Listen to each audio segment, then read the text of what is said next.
Boa noite a todos. A graça e a paz do Senhor esteja com todos, amém? Graças a Deus, mais uma vez estamos reunidos para louvar e bendizer o nome do Senhor e também para ouvir a sua palavra.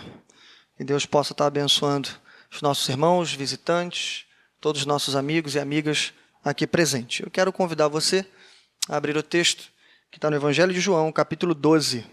Vamos ler do verso 1 até o 11, é o nosso texto de hoje.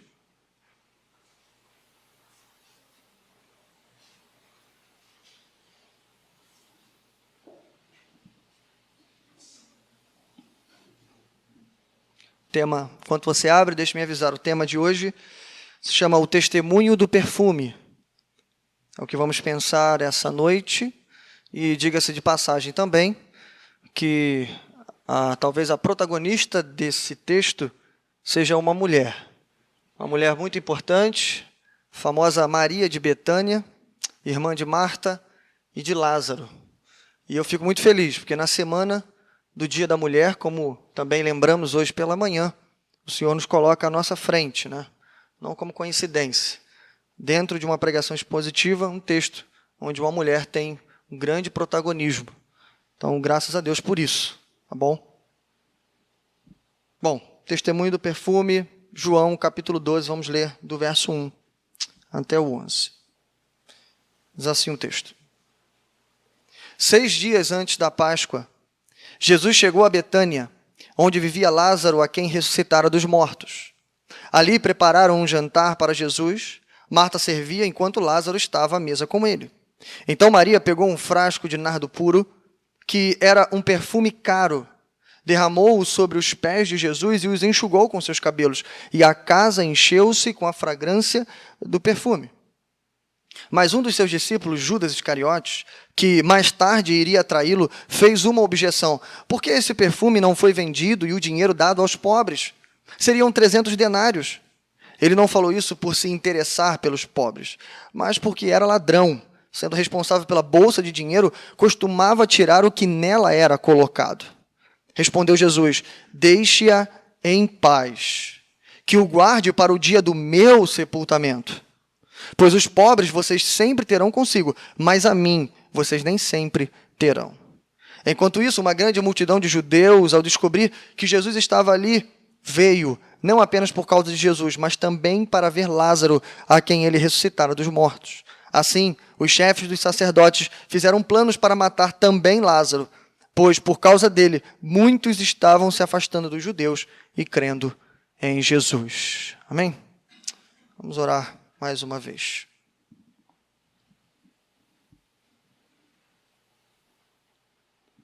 Pai nosso que estás nos céus, bendito e exaltado, Senhor, é o teu nome. Louvamos, Senhor, e engrandecemos o teu nome por estarmos, Senhor, reunidos em tua presença. Por mais uma vez, Senhor, como igreja, te louvamos, oramos e também, Senhor, aqui ofertamos a ti. E nesse momento, Senhor, nosso coração se inclina para ouvir a tua palavra. Então, mais uma vez, como todas as vezes, o Senhor não tem deixado faltar. Muda o pregador, mas não falta a tua palavra. Obrigado, Senhor, porque a tua voz tem sido constante aqui. Continua falando conosco, que nos falte tudo, mas que não nos falte a tua voz. Fala conosco essa noite, Senhor, para a edificação da tua igreja e para a glória do teu nome. Em nome de Jesus oramos. Amém.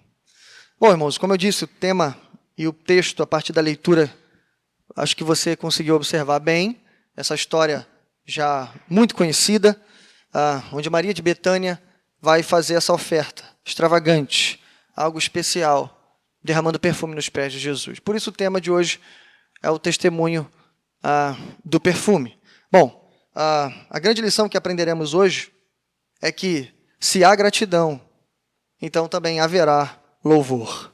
Entregue o seu melhor a Jesus e se prepare para incomodar alguns e impactar os outros. É basicamente isso. Dividimos o texto em 6 perfis de adoradores que são encontrados nesse texto. 3 perfis positivos e 3 negativos. Então a gente vai ver, em primeiro lugar, a serva, que é Marta, depois o silencioso, Lázaro, a extravagante, a então Maria de Betânia, o desconectado, Judas, os empolgados, a multidão, e por último, os ímpios, os sacerdotes. Bom, me acompanhe então a partir da leitura do verso 1 e 2. Em primeiro lugar, vamos ver esse primeiro perfil de adorador, a serva. 6 dias antes da Páscoa, Jesus chegou a Betânia, onde vivia Lázaro, a quem ressuscitara dos mortos. Ali prepararam um jantar para Jesus. Marta servia, enquanto Lázaro estava à mesa com ele. Algumas informações, irmãos, abrem o nosso texto, a gente não pode deixá-las de lado. A primeira informação é essa: 6 dias antes da Páscoa. Você já deve ter reparado que João faz questão de situar todo o seu comentário no tempo e no espaço. Aqui, ele não nos furta. Ele cita no seu evangelho a terceira Páscoa em que Jesus participa. Em outras palavras, irmãos, estamos falando então do terceiro ano de ministério de Jesus. Mais que isso, sabemos, pela leitura que virá à frente, que essa ou melhor, acabamos de entrar na última semana do ministério público de Jesus. Logo após esse texto, teremos então a entrada triunfal de Jesus em Jerusalém, prefigurando ali uma semana antes da Páscoa, alguns dias antes da sua morte. Bom, aqui, irmão, logo de início, a gente já aprende uma coisa com o evangelista. Logo de início, eu vou explicar para você. O Evangelho de João tem 21 capítulos. Então, significa dizer que, do capítulo 1 ao 11, João resumiu 3 anos de ministério de Jesus Cristo. 3 anos. E agora, do capítulo 12 até o 21, ou seja, 9 capítulos. É praticamente a metade do Evangelho. Ele vai resumir a última semana do ministério de Jesus. Por que isso, irmãos? Para deixar uma lição para a gente. Para ensinar-nos uma lição. Que da vida de Jesus, da obra de Jesus, a coisa mais importante que a igreja precisa saber e conhecer é a história da paixão, seguida da morte e ressurreição do nosso Senhor Jesus. Aqui, irmãos, parece uma lição simples, mas acredito que, embora básica, ela é fundamental para a igreja. É por isso que temos púlpitos onde essa mensagem não entra mais. Pessoas se reúnem, igrejas se reúnem todos os domingos. E a cruz de Cristo está em último, eu ia dizer quarto, quinto, mas a verdade é em último lugar. Muito é falado, muitos ensinamentos são ditos, às vezes até algumas piadas são contadas. Eu conto piada também. Mas a gente não pode perder de vista a cruz do nosso Senhor Jesus Cristo. O que João está nos ensinando logo de cara aqui é a maior da nossa atenção, ou seja, nós precisamos dar mais atenção à cruz de Cristo. Bom, ele segue então dizendo que Jesus chegou a Betânia, outra informação muito importante. Por quê, irmãos? Porque o capítulo 11 terminou com aquele grande milagre que surpreendeu a todos. Jesus chega em Betânia no capítulo 11 e está todo mundo chorando, triste. O próprio Senhor Jesus derrama suas lágrimas. A gente viu semana passada, naquele sermão, o testemunho das lágrimas, onde, quando não havia mais esperança, Lázaro já sepultado há 4 dias, com sua voz poderosa, com todo o seu poder, Jesus bradou e Lázaro saiu do túmulo e foi ressuscitado. Bom, não tem como não pensar nisso. Capítulo 11 e capítulo 12 de João, a gente precisa entender essa relação. É claro que passou um tempo, a gente está vendo que Jesus está voltando para Betânia. A gente não sabe quanto tempo passou, mas um fato que a gente precisa considerar é, no capítulo 11, a família de Betânia tem um protagonismo no texto. No capítulo 12, de novo, a família de Betânia aparece de novo. Marta, Maria e Lázaro. Todas elas têm papéis muito bem definidos para desempenhar. Mas, irmãos, a gente precisa reconhecer que a situação girou 360 graus. A situação mudou completamente. No capítulo 11 era choro, dor, sofrimento. Mestre, se o Senhor estivesse aqui, o meu irmão não teria morrido.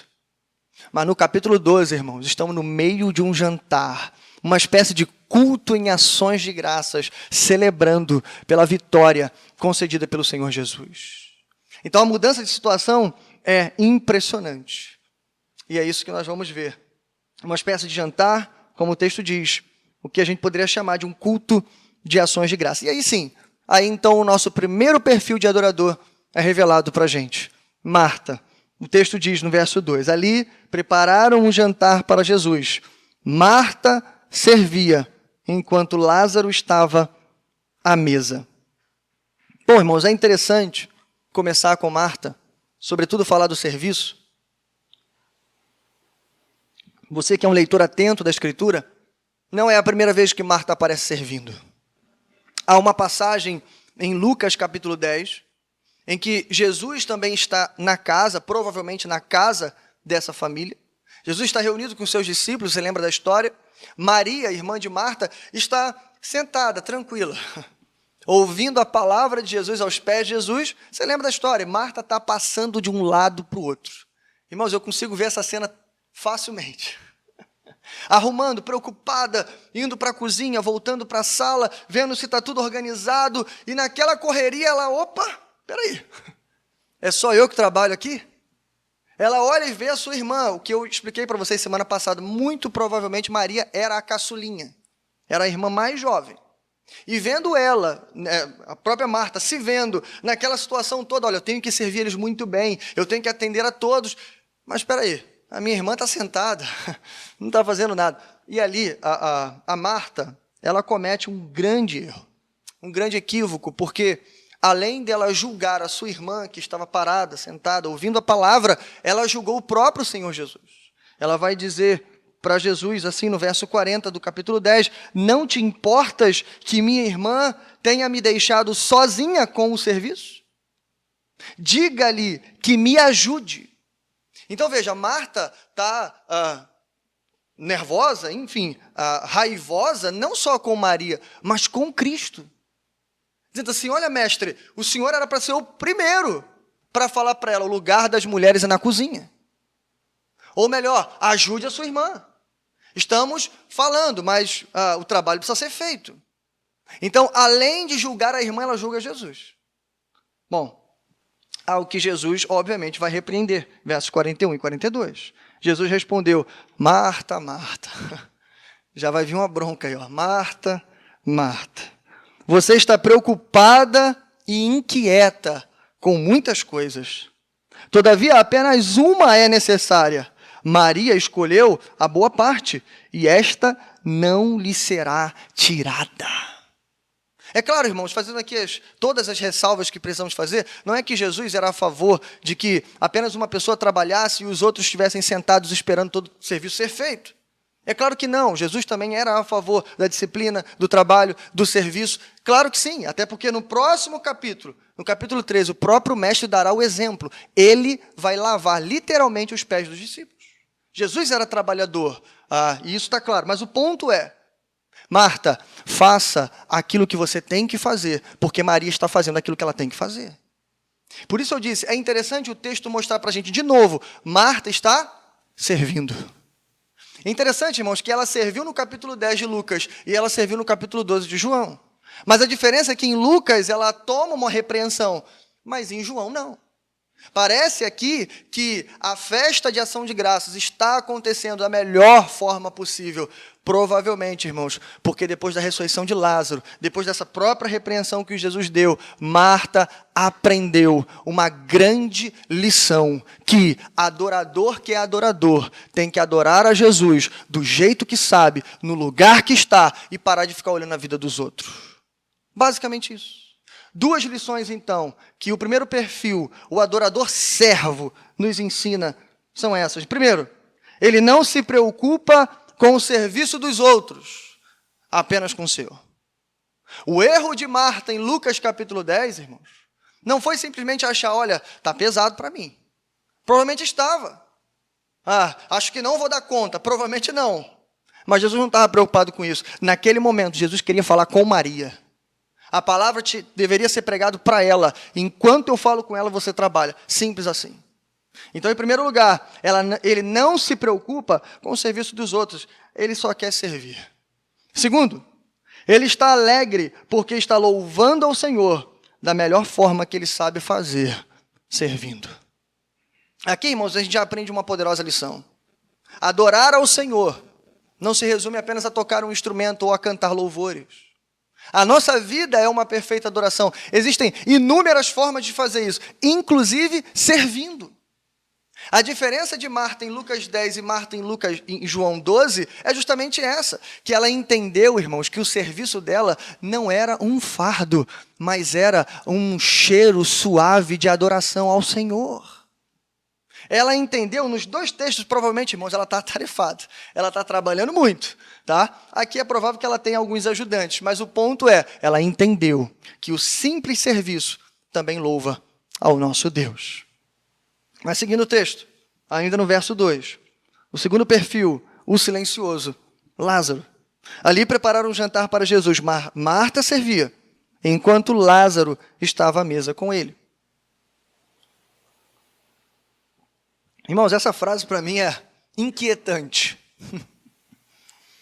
Lázaro não vai falar absolutamente nada nesse texto, e isso me deixa apavorado. Eu fico apavorado com essa informação. Lázaro está quietinho, sentado na mesa, do lado de Jesus. É estranho isso, em primeiro lugar, porque num texto onde uma festa em adoração a Jesus é dada, um jantar em ações de graças, onde Marta está servindo, onde Maria, como eu disse, vai ter a grande oportunidade, o grande louvor será feito, Lázaro está sentado do lado de Jesus.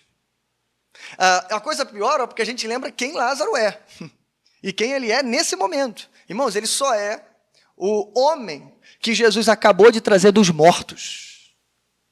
Ele é o homem que reviveu, que ressuscitou, que voltou dos mortos a partir do brado poderoso de Cristo, após 4 dias sepultado, onde uma pequena multidão foi arrastada a crer em Jesus por causa desse milagre. Para ilustrar isso melhor, imagine você. Imagine que você chegou no céu agora, né? Você chegou no céu, e aí um anjo disse assim, olha, a gente vai formar uma fila aqui, porque cada um de vocês vai contar o seu testemunho, para que todo mundo saiba como é que foi a sua vida, qual foi a coisa mais extraordinária que aconteceu com você, qual foi o milagre que você presenciou. Imagina você. Aí você está lá na fila, seguindo a fila, está chegando a hora de você falar. Isso no céu, está aquela multidão, miríades de pessoas reunidas, né? Incontáveis, como João fala. E aí você percebe que tem um camarada na tua frente. Você olha para ele assim, você não sabe quem é, e alguém cumprimenta ele, ô Lázaro de Betânia. Lázaro, irmão de Maria e Marta. É você, né, que ressuscitou, sou eu. Inclusive, o próximo testemunho é meu. Imagina, irmãos, você está logo atrás. Imagina, Lázaro vai testemunhar, depois é você. Irmãos, é exatamente por isso que eu fico apavorado. Porque esse homem tem um testemunho brilhante para dar. Como eu disse, ele voltou dos mortos. Ué, ele tem muita coisa para falar. Quem dirá muita coisa para agradecer?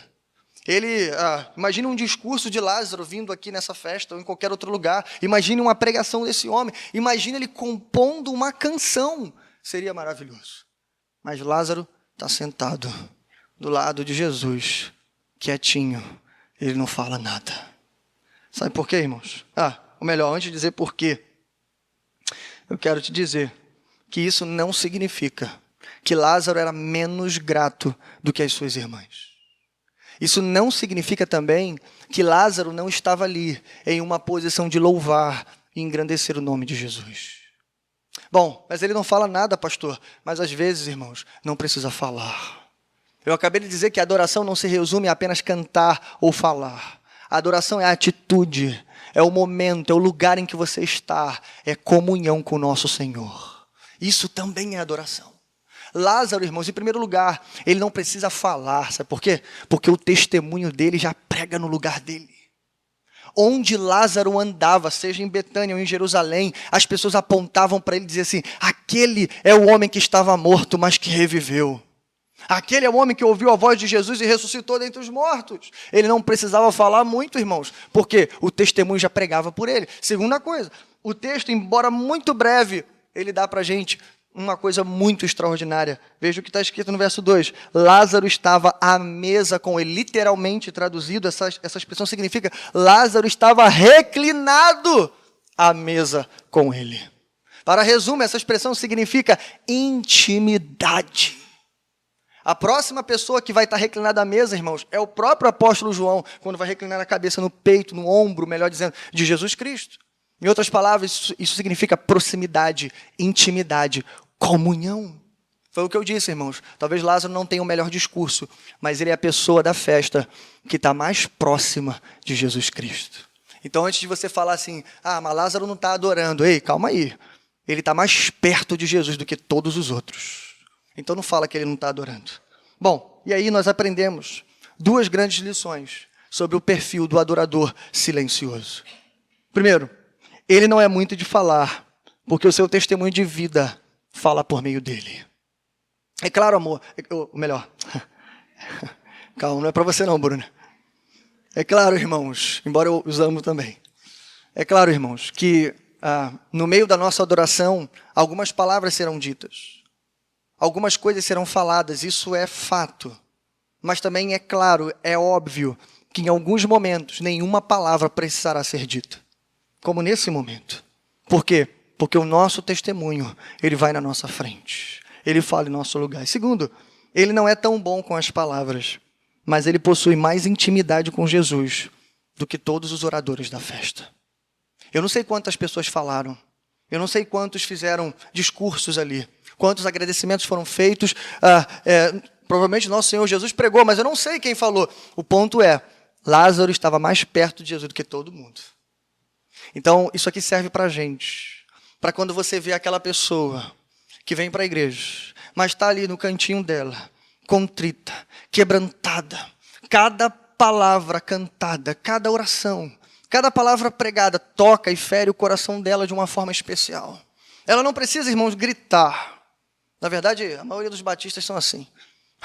Mas o ponto é, ele não precisa de coisas mirabolantes, mas o coração dela está incendiado pela palavra do Senhor. Isso aqui é uma pessoa contrita, silenciosa, quieta, às vezes até tímida, mas o coração dela não se cansa de louvar e adorar o nome do Senhor. Bom, seguindo. Terceiro lugar, aí temos a extravagante Maria de Betânia. Verso 3.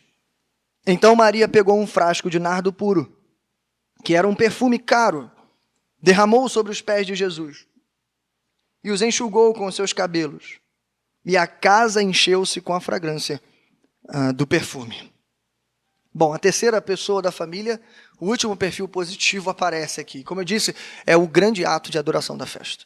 É aquilo que chamou a atenção de todos, até porque você vai ver que não tinha como não ver o que essa mulher fez. Bom, o texto vai dar vários detalhes que vai fazer aumentar ainda mais esse louvor. E eu vou bater em cada um deles. Primeiro, a quantidade. O texto usa uma expressão, essa expressão traduzida como frasco, ela significa literalmente 350 ml. É o que hoje seria traduzido por uma latinha de refrigerante. Esse era o frasco. Tá?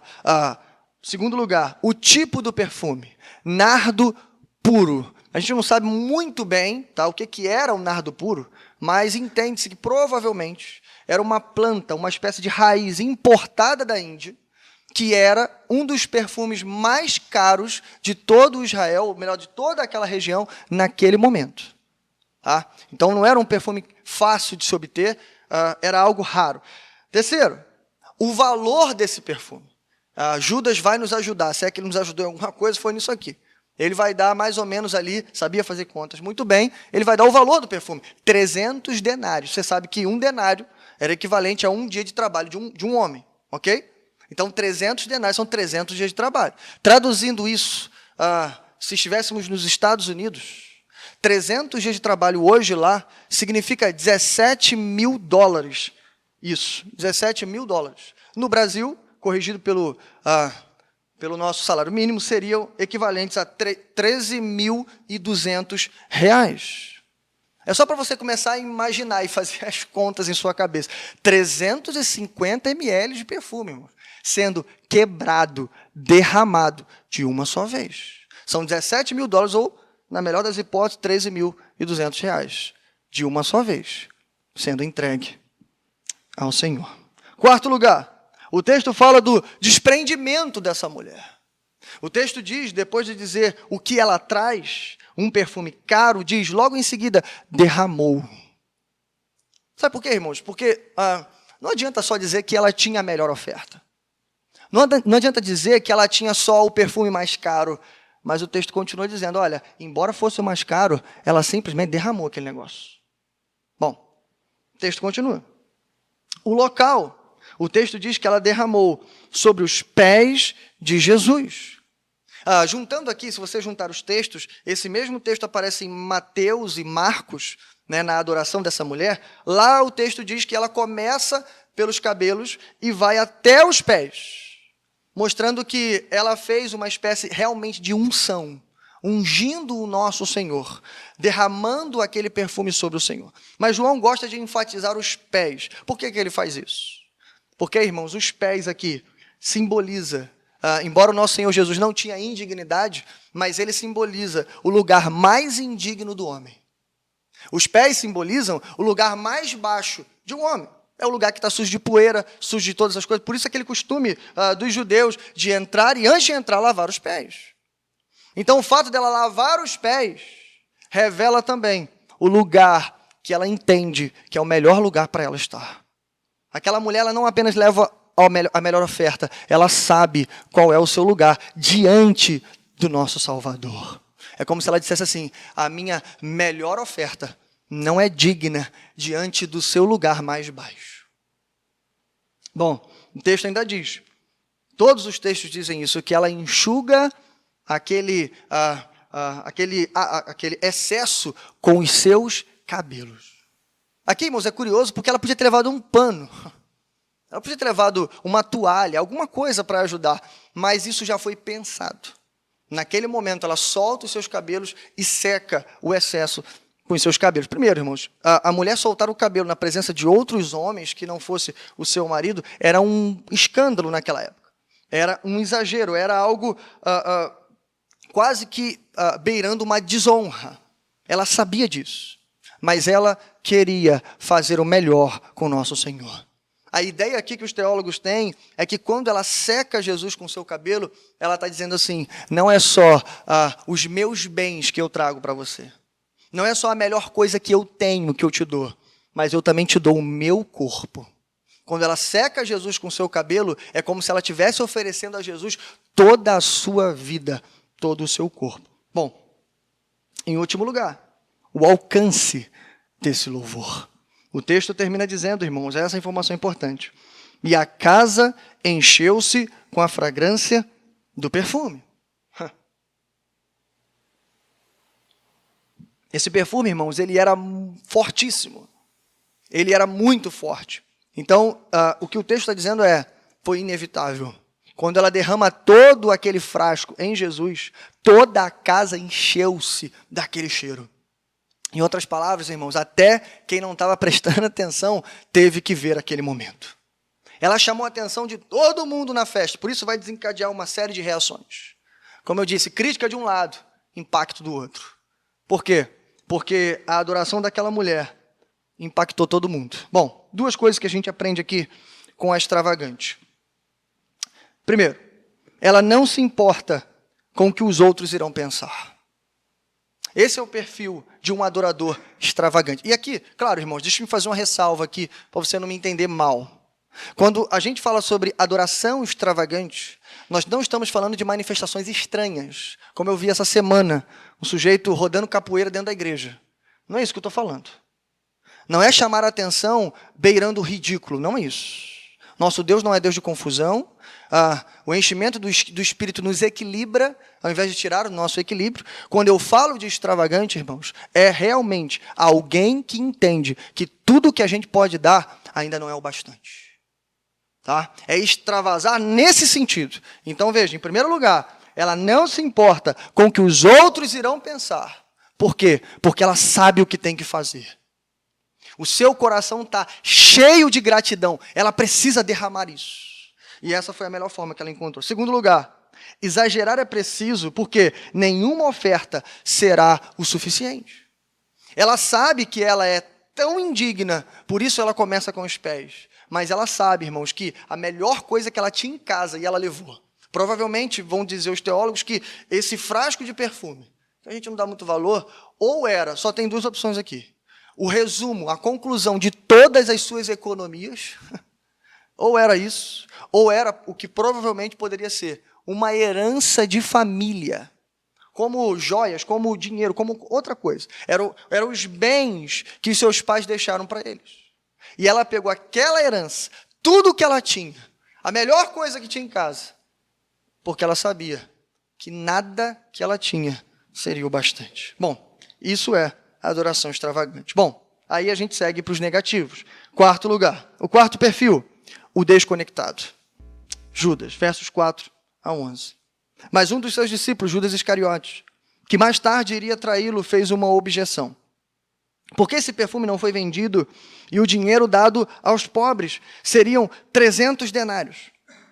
Ele não falou isso por se interessar pelos pobres, mas porque era ladrão, sendo responsável pela bolsa de dinheiro, costumava tirar o que nela era colocado. E aí Jesus respondeu: deixa em paz, que eu guarde para o dia do meu sepultamento, pois os pobres vocês terão sempre com vocês, mas a mim nem sempre vocês terão. Irmãos, é interessante que essa é a primeira cena em que Judas aparece, pelo menos no Evangelho de João. É o primeiro lugar onde Judas fala, onde ele toma alguma posição de destaque.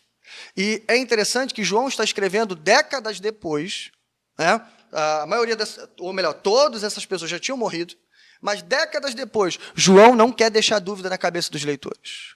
Toda vez que Judas aparecer no texto de João, vai aparecer com a nota embaixo. É esse que haveria de trair o Senhor. Em outras palavras, Judas o traidor. João não quer deixar dúvida. Ele vai deixar isso claro para vocês. Bom, e aí vem o questionamento dele. Ele fala assim, olha, Senhor, mas, poxa, a gente podia vender e, como ele disse, né, pegar esse dinheiro e dar para os pobres. Por que ficar derramando isso? Se ela quer te honrar, se ela quer fazer algo especial, que ela faça qualquer outra coisa. Ou melhor, que ela entregue o frasco sem quebrar. Porque aí a gente vai vender, pegar o dinheiro e alimentar os pobres, irmãos. Bom, irmãos, a primeira coisa que você tem que pensar aqui, 300 denários, vou te dar essa informação. Aqui pode ser traduzido como 300 moedas de prata.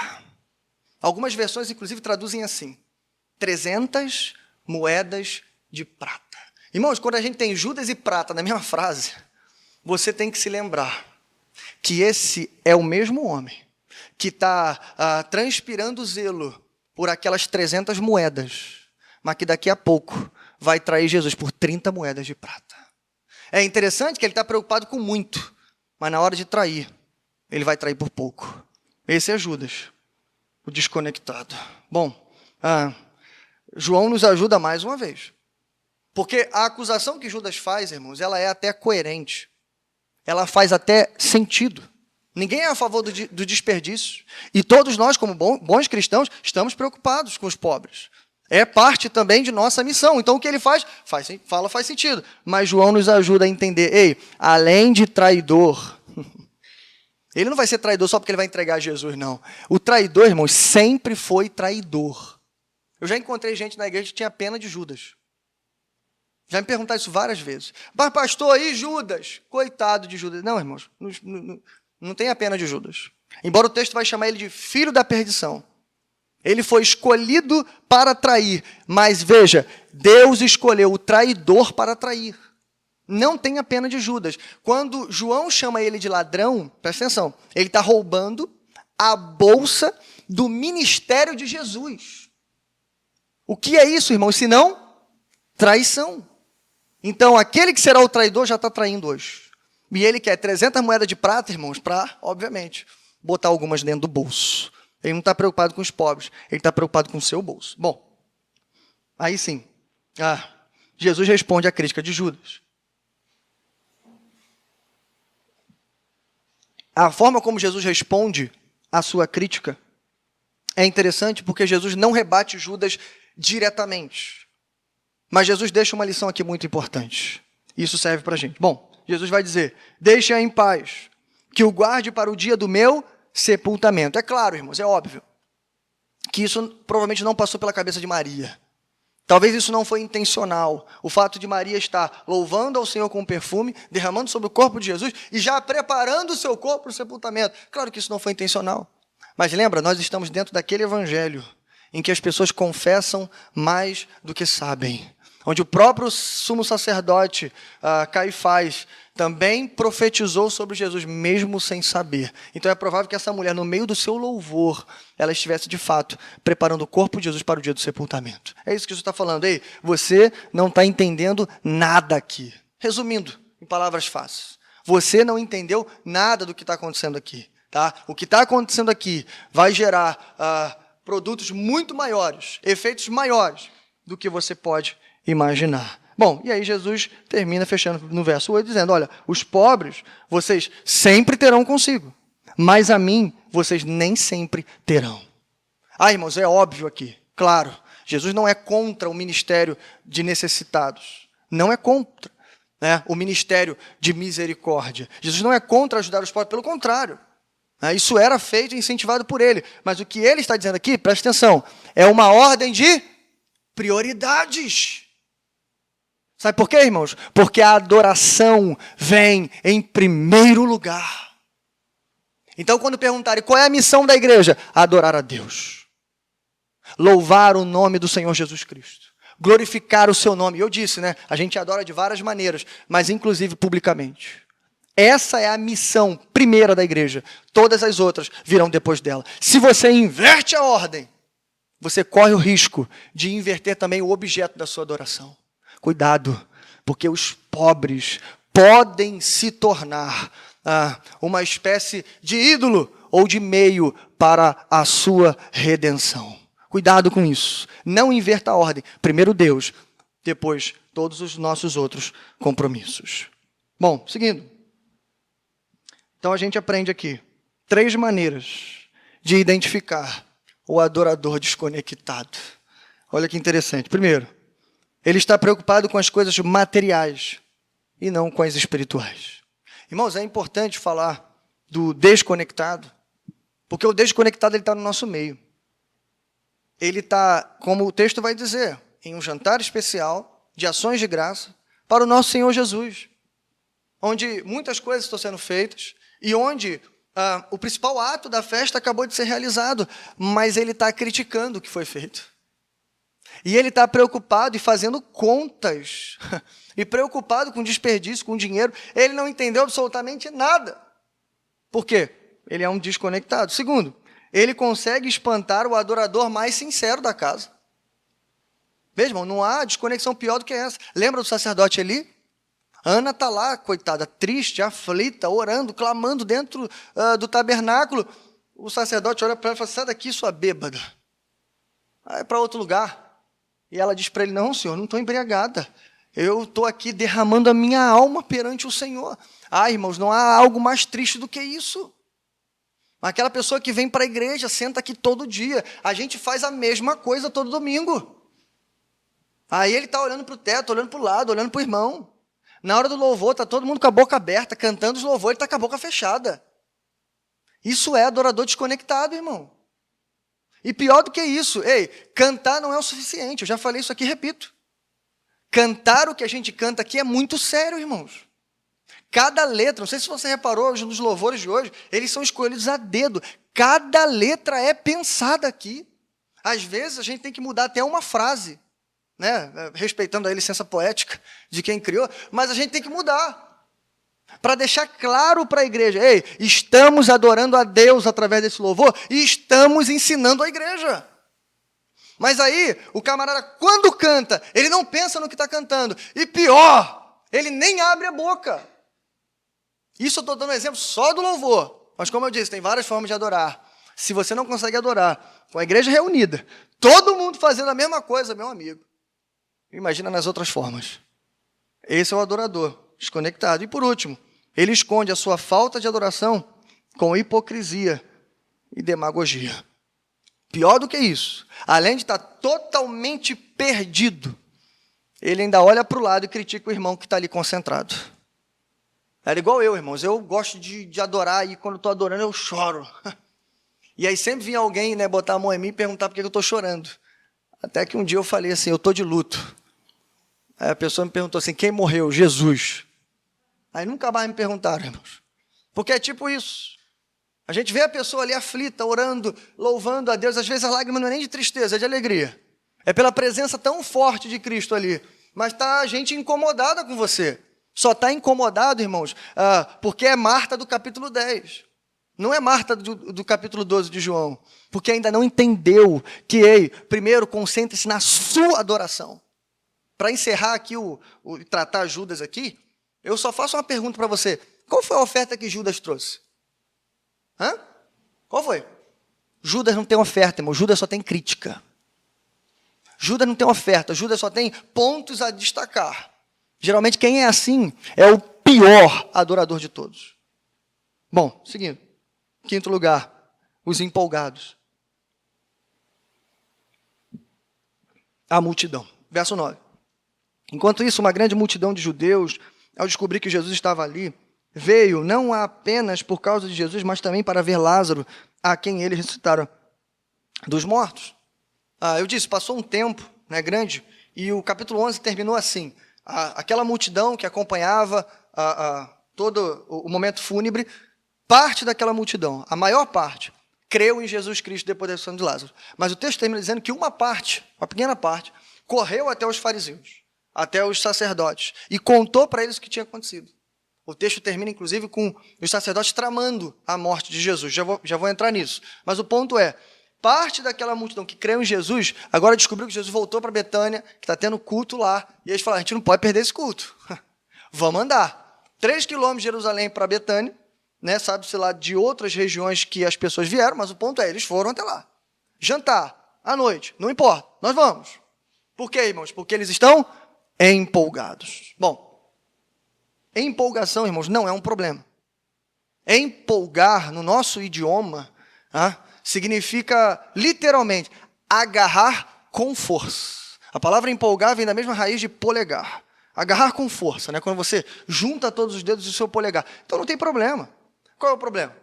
Eu lembro, irmãos, do início, lá quando eu me converti, você deve se lembrar também, aquela empolgação de novo convertido, há muita coisa boa. Aquele ímpeto, A gente saía para evangelizar, a gente não queria nem passear, a gente queria só vir para a igreja. É coisa muito boa. Não tem problema nenhum na empolgação, mas tem um problema na empolgação. Eu falei que não tinha problema nenhum, mas tem, Bom, tem problema. Um problema, pelo menos. Que a empolgação pode se mostrar, o que se diz lá fora, fogo de palha. A empolgação pode começar rápido e terminar rápido. Eu só faço uma pergunta para você. Aqui é importante entender a cronologia dos fatos. Embora eu vou pregar a entrada triunfal semana que vem, cronologicamente a entrada triunfal já aconteceu. Isso pelos outros evangelhos. Mas o ponto é, não tem problema isso. O que eu quero que você entenda. Essa multidão é a mesma multidão que vai jogar os ramos e gritar Hosana, Hosana nas alturas. Ou seja, a mesma multidão que vai protagonizar a entrada triunfal de Jesus em Jerusalém. A pergunta que eu faço para você é, essa empolgação aqui é fogo de palha ou não é? Sabe o que é?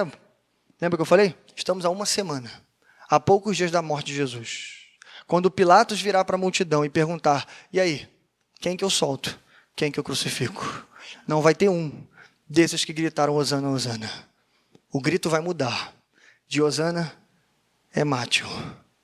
Soltem Barrabás e matem Jesus.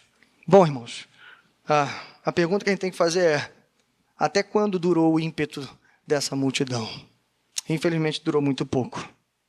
E aí a gente aprende duas coisas sobre o perfil dos empolgados. Primeiro, os empolgados chegam rápido e vão embora rápido. A empolgação é assim, irmãos. Por isso a gente tem que tomar cuidado com ela. Ela chega rápido, mas vai rápido. É aquela pessoa que chega, pastor, eu estou aqui para ajudar. Me coloca na lista, me coloca no grupo, eu vou fazer acontecer, a gente tem um plano para isso, eu vou montar uma planilha, eu vou fazer um estudo de caso e vamos lá. Primeiro encontro, segundo encontro, no terceiro, nunca mais ele vem. Por quê? Empolgação. Segunda coisa, segundo exemplo, por exemplo, aquele típico crente, que vive mudando de igreja. Não, aquela igreja não deu certo, essa aqui também não deu certo, aquela lá também não deu certo, aquela pastor é muito chato e tal, e vai. Aí ele cai aqui na igreja. Aí vamos supor que a gente recebe ele rápido aqui. Ele chega rápido. E na mesma velocidade que ele chega, ele vai. E olha que a gente demora para receber. Mas a gente já recebeu um monte de gente aqui, mesmo demorando, que chegou e já foi. Sabe por quê, irmãos? Porque estão empolgados. Nesse caso, a empolgação durou um pouco de tempo. Mas acabou.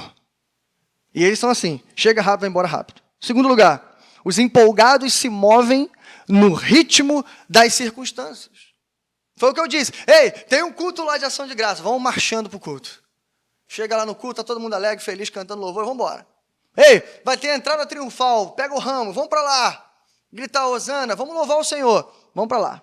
Agora, Jesus está sendo julgado lá na praça pelo Pôncio Pilatos. E eu não sei não o que vai acontecer não. Eu acho que ele vai mandar matar ele e os seguidores dele. Vamos lá ver? Vamos. Vamos ajudar? Não, é melhor a gente não falar nada. Empolgação. Bom, grava isso. Quanto mais fácil o fogo queima, mais rápido ele se apaga. Sexto e último lugar. Os ímpios, sacerdotes, versos 10 e 11. Assim os chefes dos sacerdotes fizeram planos para matar também Lázaro, pois por causa dele, muitos estavam se afastando dos judeus e crendo em Jesus. Bom, irmãos, eu disse para você que o texto do capítulo 11 terminou com essa trama acontecendo. Os sacerdotes ficaram sabendo da ressurreição de Lázaro e começaram a tramar. É interessante que no finalzinho desse texto, é o capítulo 11, versos 47 ao 53. Eles fazem 4 queixas nesse texto. 4 queixas. E essas queixas, irmãos, são absurdas. Imagina eles reunidos, alguém vai falar assim, olha, Jesus ressuscitou um homem, Lázaro de Betânia, estava 4 dias lá dentro da pedra. Não tem como dizer que não foi um milagre. Não tem como. Muita gente viu e tal, mas ele ressuscitou. Olha o que os camaradas estão falando. Primeiro, eles falam assim, aquele homem opera muitos sinais. Irmãos, que tipo de reclamação é essa? Aquele homem opera muitos sinais. Presta atenção. Se eles são líderes fiéis, obreiros fiéis, diga-se então, entenda-se então, que eles estão esperando a vinda do Messias. Eles precisavam pelo menos considerar isso. Claro, desconfiados, não tem problema. Eu também ficaria, todos nós ficaríamos. Apareceu agora, está curando, está fazendo um monte de coisa. Calma, vamos olhar primeiro. Mas a primeira coisa é, o Messias, quando viria, faria sinais. E os sinais de Jesus estão aumentando cada vez mais. Vamos deixar que ele faça então. Vamos deixar que ele prove se ele é ou não é o Messias. Não, eles estão incomodados. Ele está operando muitos sinais. Perceba que aqui não é, ele opera sinais por Beelzebu, como já disseram. Não é isso. Ou então, ele é um farsante. Também não é isso. Eles estão incomodados porque os milagres estão acontecendo. Perceba isso. Segundo lugar, a segunda queixa. Todos crerão nele, assim. É claro. Ele está fazendo milagre. Todos crerão nele. Estão incomodados porque as pessoas estão acreditando. Terceiro, aí vem, a gente já começa a entender. Os romanos tomarão o nosso lugar. Lugar aqui significa ou o templo, ou o que é mais provável, a nossa posição. Irmãos, eles viviam disso. Eles eram empregados do templo. Eles recolhiam os impostos do templo. Eles eram alimentados pelo dinheiro do templo. Ou seja, esse era o trabalho deles.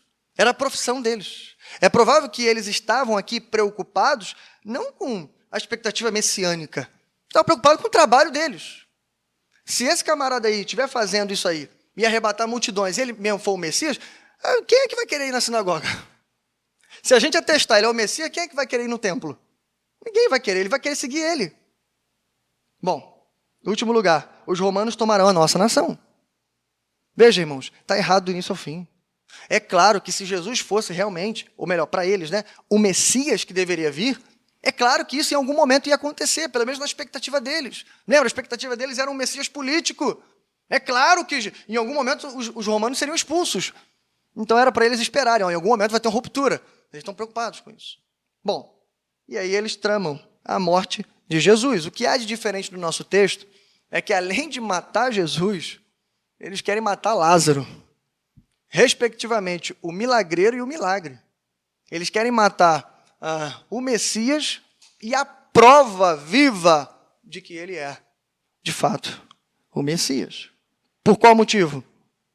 Autopreservação, interesse próprio, seu posto, sua posição, sua situação confortável. Bom, a gente aprende também 2 lições com o adorador ímpio. Primeiro, eles nunca estão satisfeitos, por isso nunca serão gratos. Em primeiro lugar, isso. Lembra que eu disse no início? Se há gratidão, irmãos, há louvor. Mas se estamos falando de um coração ganancioso, que é movido por interesse próprio, que é movido pela autopreservação, que se preocupa mais com o seu cargo do que com qualquer outra coisa. Esse coração, irmãos, é um coração insatisfeito. Ele pode ganhar, mas ele quer mais, mais e mais. Significa que, se há insatisfação, então nunca haverá gratidão. E se não há gratidão, não há louvor. Segundo lugar, não querer adorar a Deus é o mesmo que querer matar a Deus.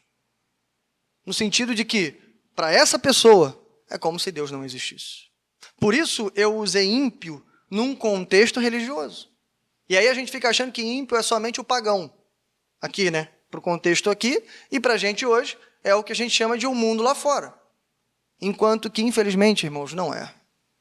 Eu já expliquei, a palavra ímpio ou impiedade significa ausência de adoração. Significa, então, logo, ímpio é a pessoa que não adora a Deus. O que comumente é a pessoa que não crê em Deus. Se ela não crê em Deus, automaticamente ela não adora a Deus. Mas no nosso texto a coisa é muito grave. Por quê? Porque eles são sacerdotes, eles seguem a lei, eles leem a Torá, enfim, eles ensinam a Torá, eles creem no Deus de Abraão, Isaque e Jacó. Mas ainda assim, na oportunidade que eles têm de adorar a Deus, o Deus encarnado, eles não adoram a Deus. E infelizmente, irmãos, nos nossos dias as coisas continuam. O adorador ímpio, então, é o perfil daquela pessoa que parece desconectado, mas ele é até pior. Porque, além de estar perdido, voando e prestando atenção na vida alheia, a verdade é que o seu coração não crê mais no nosso Senhor. No seu coração não há espaço para o nosso Senhor. Não há. Há espaço para a ganância, há espaço para o dinheiro, há espaço para os prazeres, há espaço para tudo. Na verdade, ele se interessa por tudo, menos pela adoração ao nosso Senhor. Isso significa, irmãos, a ausência de adoração. É como se Deus, para ele, já estivesse morto. Bom, para a gente caminhar para o final, deixe-me dizer aqui 3 coisas sobre o testemunho do perfume. 3 coisas que a gente pode resumir hoje, bem rapidinho, e levar para casa. Primeiro, principalmente sobre o ato de adoração extravagante de Maria de Betânia. Vamos focar nela. E aí, em primeiro lugar, o tamanho da oferta depende do tamanho da gratidão. Isso resume tudo que a gente falou até aqui.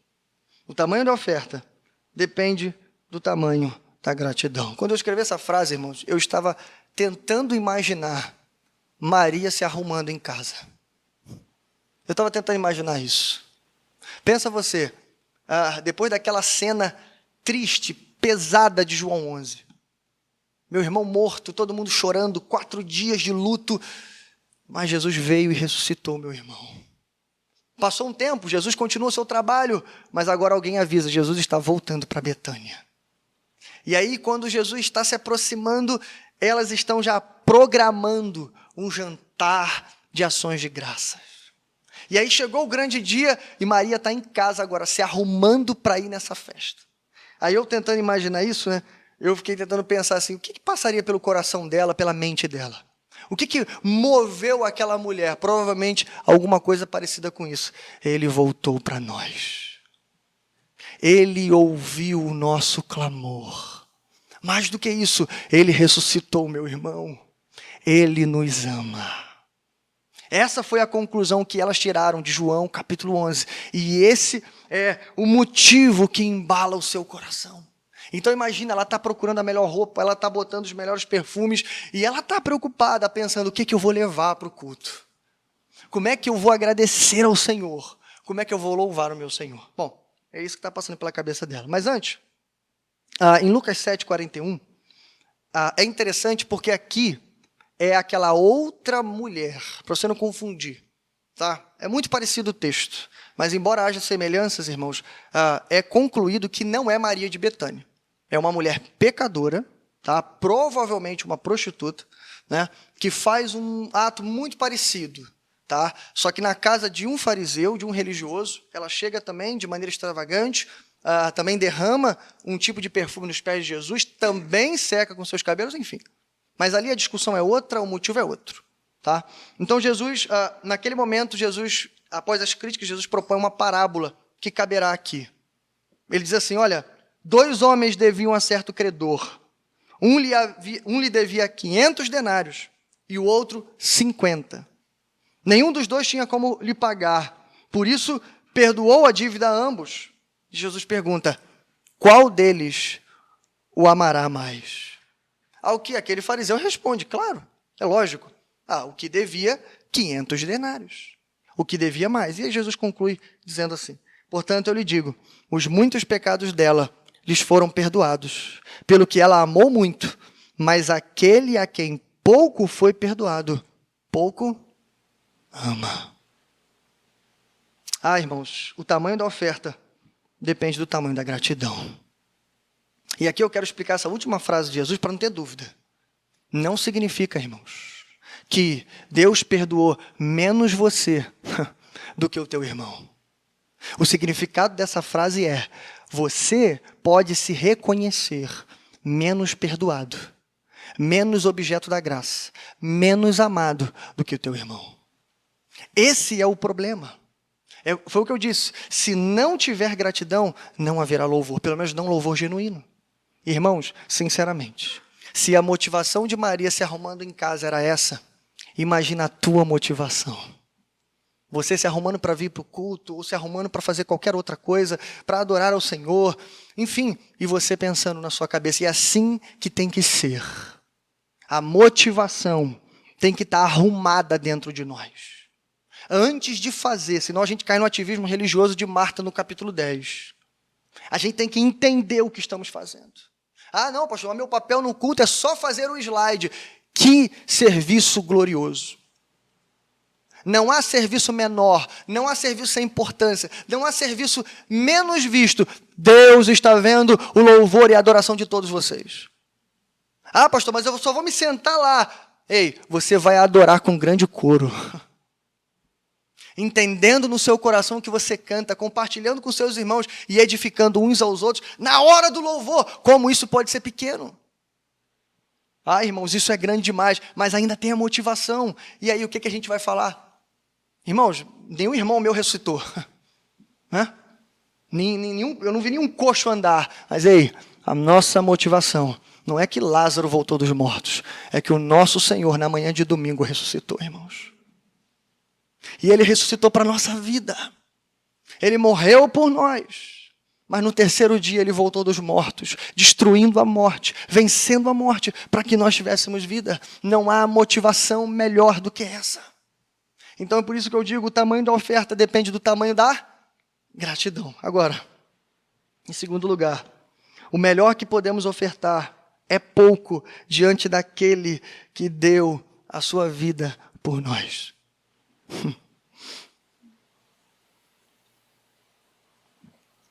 Foi isso que Maria entendeu. Maria, quando resolveu dar o que ela deu, lembra em casa se arrumando, e ela disse, não, eu vou dar o que eu tenho de melhor. Mas ela não colocou isso que ela tinha de melhor como algo assim tão precioso. É muito provável que na cabeça de Maria, irmãos, não passou nem o preço daquele negócio. Judas estava preocupado, ela não. É tanto que ela chega, ela não fica olhando, segurando. Não, o texto é claro. O perfume era muito caro, ela derramou. Ela quebrou o frasco.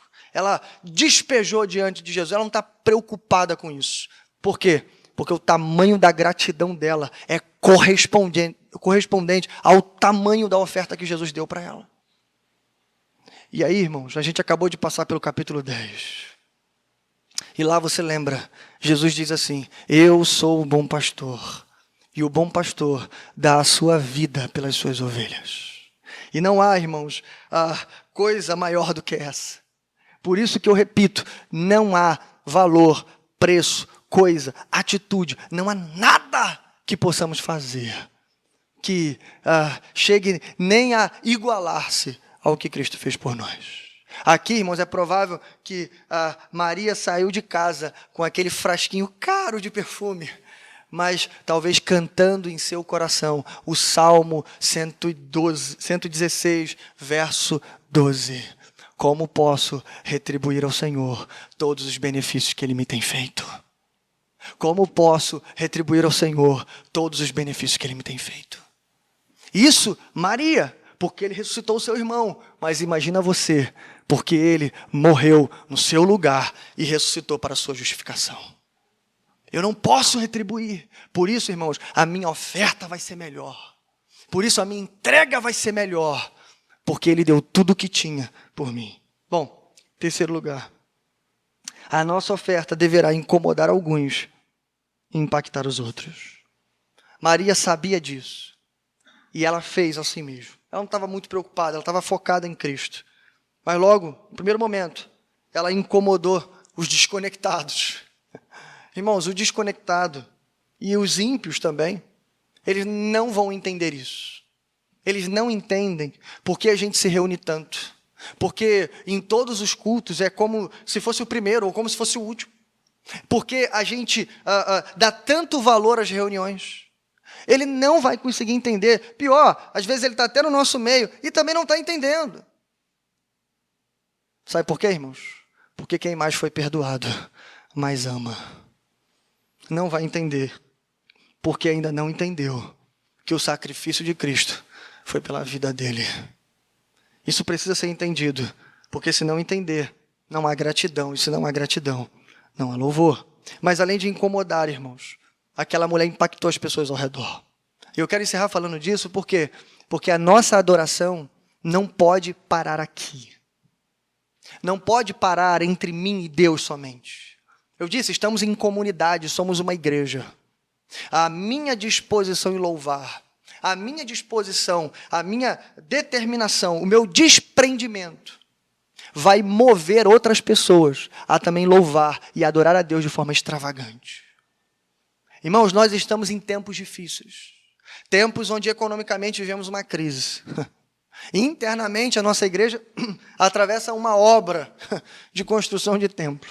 Pessoalmente, estamos endividados, estamos passando por dificuldades, isso olhando de maneira geral. Estamos vivendo tempos difíceis. Não vou nem entrar na questão da moralidade, porque os irmãos já estão cientes. Aí, irmãos, o mundo inteiro vai de mal a pior. A gente conversou muito sobre isso sexta-feira. E isso é imparável, pelo menos até que o Senhor Jesus Cristo volte dos altos céus.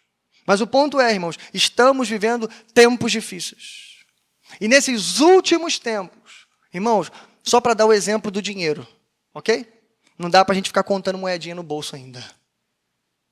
Não dá para a gente olhar para R$50 e dizer assim, mas isso é muita coisa. Ou então pensar como foi pregado de manhã. Pensar assim, isso aqui vai me fazer falta. Preste atenção, irmãos. Se você olhar para a sua oferta e você pensar assim, isso aqui vai me fazer falta, não oferte. Eu já ensinei isso aqui, repito. Não oferte. Porque antes de você entregar o seu bolso, você tem que entregar o seu coração primeiro. Por isso esse texto aqui não pode ser entendido só como oferta monetária, como finanças, como alguns traduzem lá fora. Não é só isso. Eu disse, é uma atitude completa de adoração. Mas o dinheiro exemplifica isso muito bem. A gente é muito apegado ao dinheiro. Ok, é o meu dinheiro suado. Mas escute isso, não há nada que você tenha recebido que não venha do Senhor. O apóstolo Paulo vai escrever. Preste atenção nisso. Então veja, quando você estiver no momento de ofertar, lembre-se disso aqui. Estamos em tempos difíceis, mas em tempos difíceis, a minha oferta vai ser extravagante. Mas não por causa da necessidade, não por causa do tempo, mas por causa do tamanho da minha gratidão. É a minha gratidão que move a minha oferta. E escute isso, Deus não te deixará faltar. E para encerrar, foi o que eu disse, essa oferta vai impactar os outros. O exemplo, termino citando, de Davi. Davi e seus homens, seus líderes, lá movendo o povo para a construção do templo, muito parecido com o que a gente está vivendo aqui. Mas o texto ensina algo muito especial. Assim como essa mulher, Davi foi o primeiro a ofertar. O texto diz, lá no texto de 1 Crônicas, assim, além disso, pelo meu amor ao templo do meu Deus, agora entrego das minhas próprias riquezas, ouro e prata, para o templo do meu Deus, além de tudo que já tenho dado para esse santo templo. Aí veja como é que o texto continua. Então, os chefes das famílias, os líderes da tribo de Israel, os comandantes de 1000, de 100, e os oficiais encarregados do trabalho do rei, ofertaram espontaneamente. Calma, não acabou. Lá embaixo, verso 9, diz assim, o povo alegrou-se diante da atitude atitude de seus líderes, pois fizeram essas ofertas voluntariamente e de coração entregou ao Senhor. E o rei Davi também encheu-se de alegria. Veja, irmãos, como a nossa adoração, ela vai movendo, impactando, gerando esse mesmo sentimento em outros corações. É isso que a gente precisa. Em primeiro lugar, dar o exemplo. A gente falou aqui do carnê, né? Mas antes de você dar o carnê para os de fora, pegue o carnê para você. Assuma a campanha. Assuma a responsabilidade pela obra da sua igreja. Isso é só um exemplo. Mas aqui, irmãos, eu me refiro a todo tipo de adoração. Aquela mulher não dedicou apenas um perfume caro. Eu disse, ela dedicou toda a sua vida ao Senhor Jesus. Quando ela solta os cabelos diante daqueles homens, quando ela seca os pés de Jesus, ela está dizendo, toda a minha vida é tua. E aí eu termino perguntando isso, irmãos. Será que a gente tem tido essa mesma disposição? Isso é a extravagância do texto. Senhor, não há tempo ruim para ti. Não há tempo errado para te servir. Não há dia da semana errado ou fora do meu contexto para te dedicar. Todos os dias são teus. Todas as minhas horas são tuas. Tudo que eu tenho é teu. Tudo que eu sou é teu. Que Deus possa nos abençoar e ter misericórdia de nós. Que dentro de todos esses perfis que foram apresentados de adoradores, ainda que você tenha se identificado em algum perfil negativo, que isso te sirva de alerta, que isso te volte como prontidão, que você acorde nessa noite e que você entenda, ei, a gente não está aqui brincando, a gente não se reúne à toa, tem um motivo por que estamos aqui. Jesus está voltando, Ele em breve vem, e a pergunta será, o que você tem, meu filho, em suas mãos? O que você trouxe? A gente não leva nada daqui, né? Como foi dito ontem, lá no velório. Nada. A gente só vai levar as nossas obras. O dia está chegando, irmãos. O dia breve vem. Vamos orar.